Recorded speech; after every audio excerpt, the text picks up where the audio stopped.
Hello, my name is Taylor Casillas, and today I will be analyzing both characters and themes in The Bride of Frankenstein, which was directed by James Whale in 1935. This is a sequel to the 1931 film Frankenstein, and it follows the monster and his creator, Henry Frankenstein. And obviously, the main plot point in this movie is Henry and his former mentor slash mad scientist, Dr. Pretorius's creation of the Bride of Frankenstein. While I was watching this movie, I found the bride's character to really stand out. Even though she didn't have much screen time, her character's impact on the film helped reveal major themes that are very much central to the plot of the movie. In my opinion, the most prominent theme in The Bride of Frankenstein is loneliness and isolation from society. Obviously, this is mainly shown through the monster due to his frightening appearance and misunderstood nature. Society is constantly rejecting him, which left him to face a life of loneliness and desperation.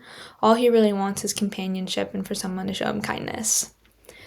Members of society are constantly rejecting him due to his looks, which makes it really hard for him to make connections. I found him also to be a strong symbol of otherness in the film. As an outsider, he's feared, ignored by those around him, even the bride, who was made specifically to be his companion. And even when he does kind, heroic gestures, it doesn't make people see him as anything more than just a monster. I really found this to be prominent in the scene where he saves the young girl, I think she was a shepherdess, from drowning.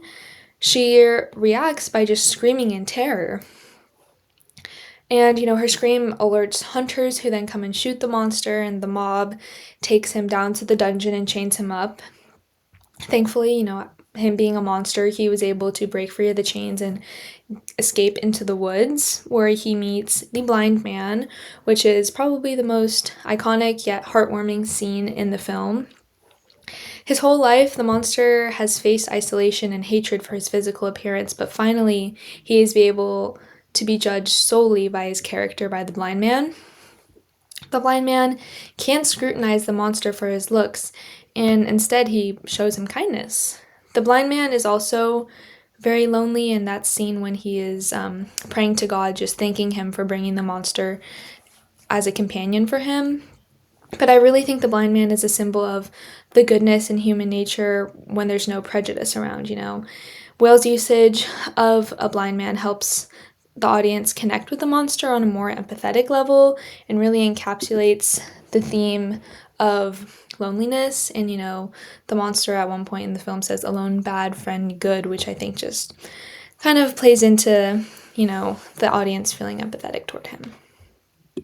This is a little side note, but while researching more about the movie, I actually found that the director, James Whale, was gay, and that people actually believed the film to be a commentary on homosexuality during this time period, which at first I didn't understand, but when I rewatched it, I can certainly see this through the theme of isolation in the movie.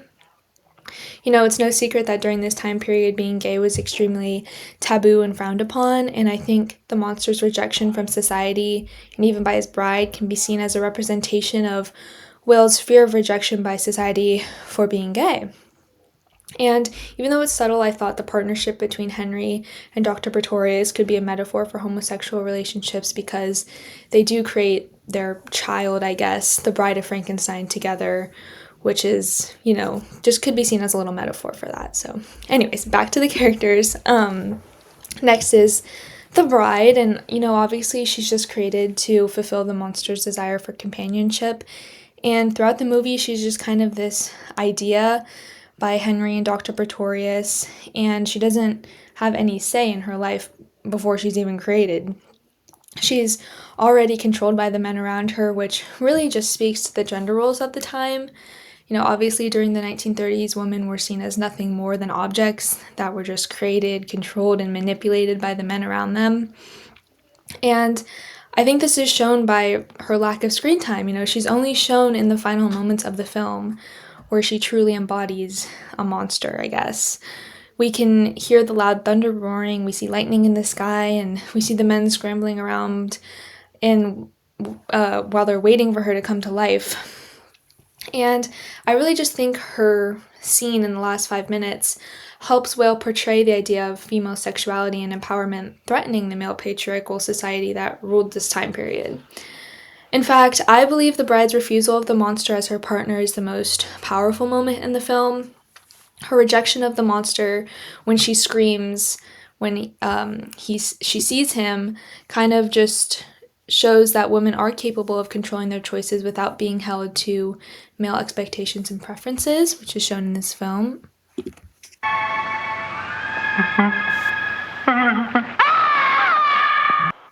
You can see she rejects him just because of his looks again, which ties back into the themes, but her rejection of the monster is dismissed almost as fast as it comes, and any bit of independence she had is stripped from her when the monster destroys them both.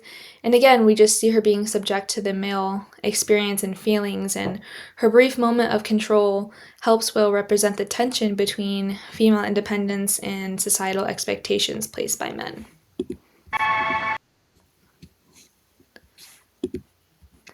I actually found it really interesting that the bride is played by the same actress who plays Mary Shelley, who's the author of the novel, in the beginning of the movie.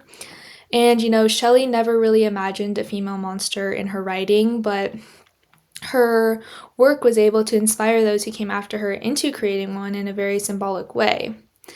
I found that Shelley's line in the beginning of the movie that reads, "An audience needs something stronger than a pretty little love story, so why shouldn't I write of monsters?" really stuck out to me.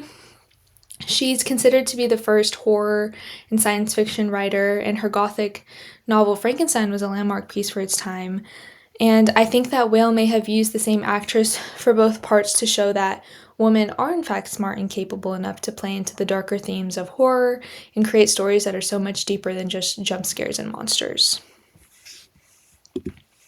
This is the final moment of the film. This isn't the exact part, but at the film's conclusion, we see Henry and his wife Elizabeth being reunited, and I just took this final moment as a representation of all the otherness being gone. The monster and the bride are destroyed, as is Dr. Pretorius, and I think Whale is again kind of circling back to its commentary on the underlying homosexuality in the film. Henry's back with his wife, and Dr. Pretorius is gone, and he can kind of go back to living his quote-unquote normal life without any otherness infiltrating him, and I just thought it was a really powerful way to end the film. But I kind of rambled on for a little bit too long, but overall I really found this film, The Bride of Frankenstein, to be so much more than just a horror movie about a scientifically created zombie and his bride.